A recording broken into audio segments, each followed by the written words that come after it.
The place used to be divided parochially as well. Barnwell All Saints on the one hand, Barnwell St Andrew on the other. That division has gone now, and St Andrew claims the lot.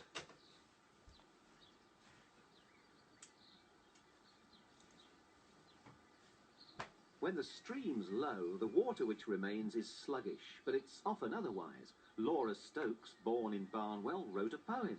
"'Tis said the baker's horse ran wild once in a summer flood, and waters ran so high and fast, the cart sank in the mud." The Ordnance Survey people have done their bit to divide the village. For instance, the church and the post office are on one map, number 141. You have to look at number 142 to find the pub, the Montague. It's a pity the council didn't find the pub before they cast and painted this sign. They'd have seen that the E is superfluous. But with their own paint, some nameless locals spelled it out for them, and now the council houses and the pub are consistent with history. A lot of people ask how we choose the villages which figure in a programme like this. Well, the short and flippant answer is we usually find a good pub and then justify the village around it. But in the case of Barnwell, it's a bit different. Some time ago, this book came my way. It's an account of the place, written by an affectionate hand, illustrated by no less affectionate an eye. So we thought we'd come and see how Barnwell actually matched up to the book. And by the way, I hear the pub isn't bad either. The pub ought to be called Barbara's, really. She's the landlady who dispenses the drinks and takes the regulars' money, and then is sporting enough to give them a chance to take some of it back again, on the turn of a card, the whim of fate. Mind you, she doesn't always lose.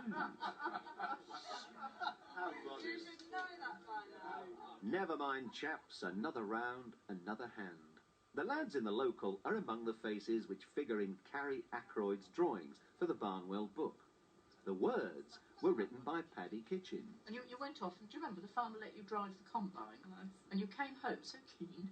Yes, it was very exciting. All the boys were very jealous that I'd had to go on the combine. I wanted to write the book about Barnwell because I'd been coming here for a long time. I hadn't been living here full time, but I came all through the holidays, and I had had such a good reception, and people had been very kind.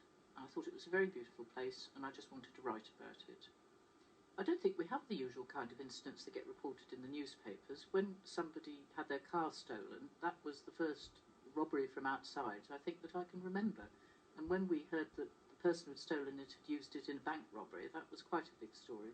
But in fact, the stories in the village are the traditional ones. They're when people are ill, or when people die, or when people are born. And those are the stories that we tell one another. Barnwell's crime wave occurred an age ago. When it comes to news stories, a good place to find the chapter headings is on the green. A lot of them are subplots for the main local story, fundraising efforts to replace the old Barnwell Working Men's Club and Reading Room, the 19th century gift of the Duke of Buccleuch, then the occupant of Barnwell Manor. These days, the manor is home to the Duke of Gloucester. He's rather partial to Barnwell. The reason this village is very special, I think, is because it has this stream down the middle with the bridges over, and it has a road on both sides. It keeps the houses very far apart, and that gives it a very special architectural form. And what makes villages different from suburbs or towns is the space that the houses share. And if all they share is a road, then you've not really got a village, you've just got a string of beads. I think a village should be housing that's round something that they share, in the traditional sense. They shared an agricultural need. They shared somewhere to feed the sheep or the pigs or whatever it was. That, of course, was entirely gone. But to have a space like this that they share makes a lot of difference. What about the incursion of the motor car? Because you did mention that suburbs tend to be congregated around roads. Yeah. Well, I think every community now is far too dominated by the motor car, and it's self-consciously or subconsciously, it's because it's people's status. And I think a nice village is one where you don't really notice the motor car, and a bad one is where the motor car is dominating. A toy car like this doesn't count somehow. The Duke has always thought of Barnwell as home, spiritually, if not practically. Official duties mean being away a lot, but he's always glad to be back where he was brought up. He trained as an architect, and he has a modest but practical scheme for his own doorstep. The terrace will run along here, and the path outside will come up. It'll go absolutely to the middle of the window there, and we're going to put a little doorway so that people will walk from here through the churchyard to the village shop and that sort of thing. Well, no, you're clearly concerned that the village shouldn't remain, as it were, in aspic as an old English village. I wonder if we could take a closer look at these plans of yours. If we Can we adopt the military approach and put them on the bonnet there? Well, this one shows the path, which will run straight down here and across the street. Ah, that's what you were indicating earlier when we... Well, I think this space will be dominated by the church, and it will be a space that these houses will want to share, and it will give it a great deal of character. Now, these are very desirable-looking residences. Who are they for? Well, there will be 11 of them altogether, and 7 of them will be for sale, so I don't know who'll be buying them. And 4 of them will be for first-time buyers, and they'll be for people who are born in the village. So you're very aware of the need for a village to remain or to sustain the degree of continuity from generation to generation. So there is a terrible problem for any village which is architecturally attractive, that it's going to be so popular with people from outside that it actually loses its integrity as a community. And that's what we're trying to avoid here. One way to stop a village like Barnwell becoming just a dormitory, a rural suburb, is to encourage people to work in it. Some of the estate farm buildings, surplus to agricultural requirements, are used now to house little enterprises, like this one, concerned with high-ish tech, connecting lots of wires to lots of coloured lights to control and monitor some industrial process. There is some low-tech as well. Arthur Strange has been a blacksmith for getting on for 30 years, fabricating footwear for all kinds of horses. Just around the corner and across the yard, they tend to be a bit more exclusive, dealing only with thoroughbreds. What they specialise in is the repair of the bones of real racing cars, the chassis of historic models which were first hurled round the track back in the 50s. In spare moments, Mick Collins' own MG gets the treatment. It's a classic as well, he says. St Andrews was once a good living for its incumbent, with a huge rectory and probably a platoon of servants to run it. The rector now is the Reverend Professor William Friend, a keen archaeologist who's mapped some Roman sites nearby. Now, what did that indicate to you? What sort of building would it have been? To my mind, it was a storage place. It was not just a barn. It was a place where they actually stored or brought vast amounts of material from farms and possibly weighed it, and may have been a taxation centre. Now, holes in the ground are effectively bits of buried fresh air, in a sense, aren't they? Yes. Now, you found something substantially more solid. Oh yes, we did. Lead. Quite by chance, we came on these pieces of lead, which we thought, as they came out, were simply builder's waste, drain pipes, this sort of thing. And it wasn't really till we washed them and examined them that we saw that, in fact, they'd been cut up. Yeah. Very crudely. Very crudely. And, in fact, they had been divided up, 6 pieces of lead, which had been divided up as though as portions of loot. Here's a very nice half-lead pig, and here's a whole one. So this chap didn't quite do so well as this man. Archaeologist and amateur sleuth. And one of the church wardens has done a spot of detective work too. That's Nora Blunt, as seen by Carrie Ackroyd. She recently investigated a Barnwell connection with the other side of the world. Yes, in Sydney, Australia. Because during the war, people sent us parcels, food parcels from Sydney, Australia. And then after the war, they wanted to send their appreciation from Barnwell. And as we had a rector who was going over there to live, he took an old Bible from here, 16th century Bible, I think it was, which was in the almshouses, and he took it over to St Andrew's Cathedral in Sydney to be placed in the cathedral in appreciation, and it is the oldest Bible there is in Australia. And when I went over there 3 years ago to see my daughter, I decided I would go and have a look at the Bible in Sydney in the cathedral. How did it look? Well, not very good, because when I got there was no Bible, but an empty glass case, because somebody had tried to get into the case and broken all glass. So they had taken the Bible out, and it was then in some vaults of the bank while they made a new glass case, and it's since been put back in a new case, and now it is sealed in that, so hopefully it will last for a good many years now in this case. On the church and post office side of the stream is a thing you don't come across often. Crowson's is the village undertakers. They do the lot here, making the coffins, fitting the trimmings, durable metal to last the eternity of a burial, plated plastics to be consumed at the crematorium. Of course, Barnwell alone doesn't bring in a lot of the business, much to Barnwell's relief. They furnish funerals all over this bit of Northamptonshire. The firm is owned now by the Gunns, Eileen and Derek. Derek, how, first of all, did you become an undertaker? Well, I was a schoolmaster before taking this profession, and the gentleman that owned this business, who I did some work for, thought I might like to come along and see what happened.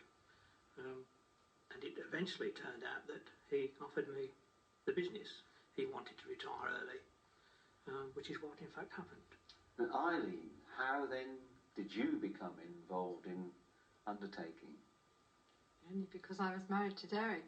I was quite horrified at the time, but I've got used to it now. Used to it, and indeed, I suppose enthusiasm is the wrong word, but you enjoy the work.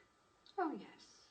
I feel that we're doing something which is of a great help to a lot of people at a time when they're needing help. So effectively you are counsellors and therapists in a way. Oh yes, very much so. Derek, what essentially would you say is the difference between a rural funeral and a town funeral? Well, I think people living in rural areas tend to want things done correctly. They're not looking for shortcuts. It has to be done properly. As I'm not saying people living in towns and cities want those shortcuts, but I think this is very marked with people living in areas like this. In what respects? That they would want a service in a church as opposed to a service at a graveside only, or in fact the whole service at a crematorium. It has to be done correctly for them. Being correct can mean running to the expense of solid oak and solid brass. There must be some people who take the view that to do things absolutely correctly at a country funeral, there should be horses with black plumes hauling the hearse, and if requested, Crowson's would very likely oblige them. But in general, village funerals keep up with the times, just like so much else in the countryside.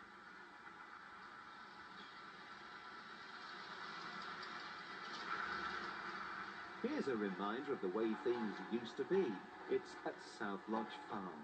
They've got a lot of modern tackle here, but they still make space for a pair of steam ploughing engines, the sort which used to stand at each end of the field and haul the implements between them on a long, thick cable. Bob Chapman is the present owner, and that's him and his dad by the engine. I drive, I still drive, but they allow you to clean it now and then. Oh yeah, well Bill was just Jenny had the cultivator man. Ah, You oh, know, you actually actually do do the easy Yeah. bit going backwards and forwards. That's right. Fast asleep Yeah. across the field. Yeah, No, you yeah. couldn't go to And sleep. you'd be pretty hard, you'd be pretty hard on your backside and all, wouldn't it? Yeah, oh yeah. As well as this engine and her sister, South Lodge has other preservation projects in hand. Now there's a sight to see. No well-equipped farmhouse should be without its owl. Where did she come from, Linda? I bred her. I've got her parents, and unfortunately they had started to kill their young, and she was the last one, so I rescued her. So you saved her life. I did. She's forever in your debt. And effectively, I suppose that she now sees you as mum. Yes, she does. I mean, is there a bond of affection? Does she respond? You obviously love her. Does she love you? I don't think it goes quite as deeply as that, to be honest, but yes, she obviously recognises me, you know, and knows me. Ultimately, what's going to happen to her? Is she going to be released, or No, she'll have to stay here? Yes, because she's imprinted on me, so she probably wouldn't survive in the wild anyway, because she wouldn't really know what to do. I think, in spite of all your fluttering, you're quite well off where you are, really. There's an owl whichever way you turn at South Lodge. It's a foster home for nearby Lilford Park.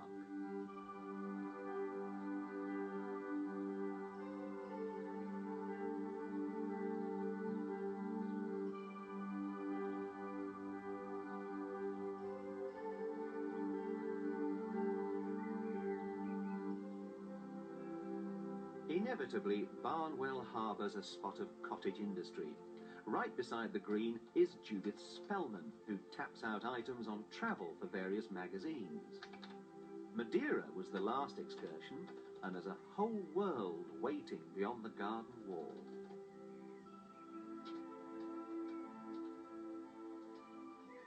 Now this is hardly a cottage, but the people inside are certainly industrious.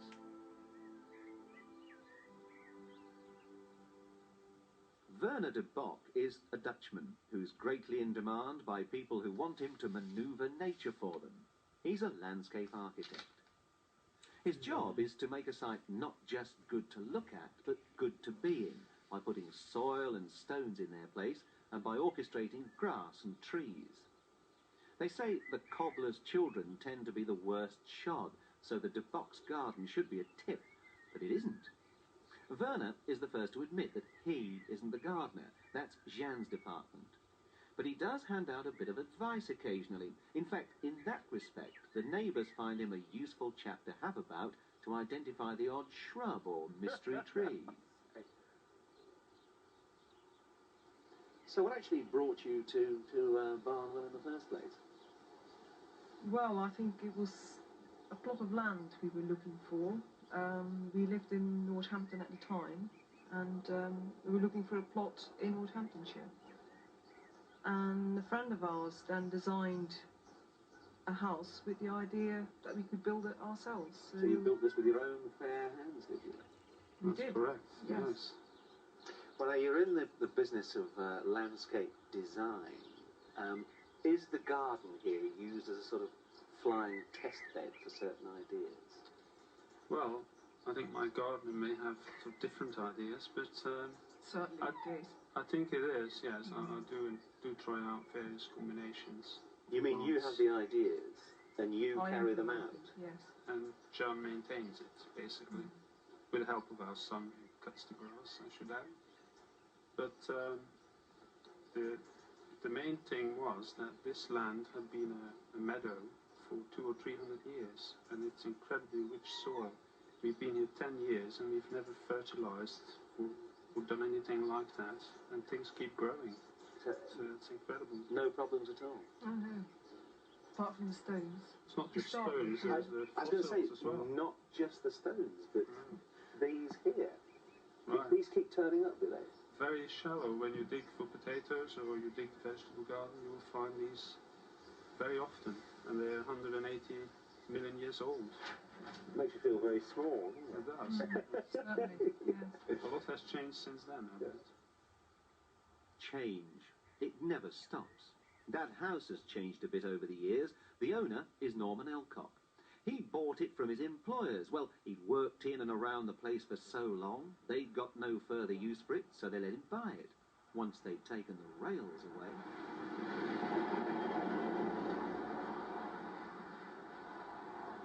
He's a bit hard of hearing, which might be just as well. The noise of the bypass traffic is frequent and persistent, day and night.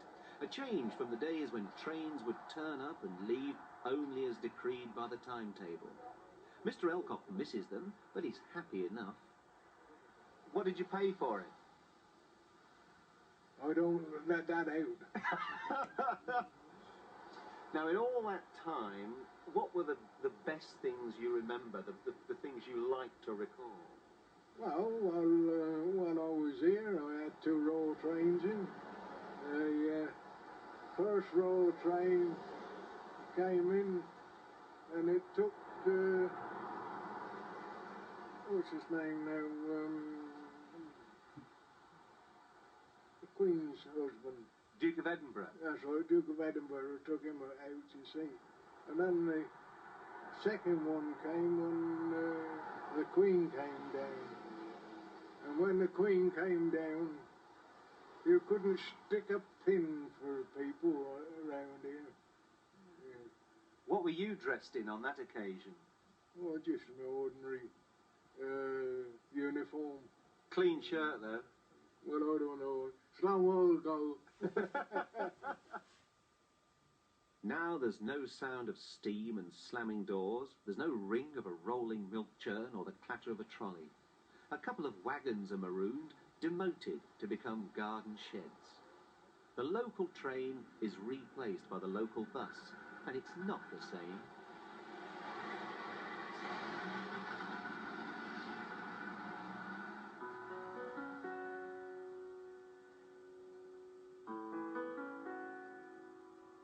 It must be something in the water. This is Barnwell Country Park. The County Council bought a worked-out gravel pit and helped nature to work it up into a wilderness. The place has been colonised by plants and insects, animals and birds, not to mention a curious species which hangs around in rough-hewn timber huts.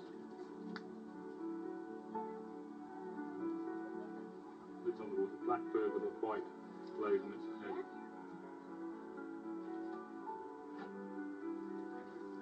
It's not just a study centre, because while these children are trawling for knowledge, other people walk the dog, or play rounders, or fish, or fly kites, respecting each other's interests as well as respecting nature. Caught a lot of small water fleas, which are at the base of the food chain in the lake, so I would expect to catch millions of those each time we sweep the net. There's a great big water boatman there, actually. Big oars, big oar-like legs he rows himself around with. That's where he gets his name from. That is enormous. The country park opened too late to figure in Paddy's book, which is a pity. It's another asset well worth claiming. One of the most precious things about Barnwell for me is that it still has all its parts flourishing. It has its church and its school, and its pub, and a shop and a manor house, and many different kinds of dwellings, small ones and large ones, and it has flourishing institutes, playgroup, all those kind of things that make up a village. And I very much hope that it will go on like that and that we don't lose any of them.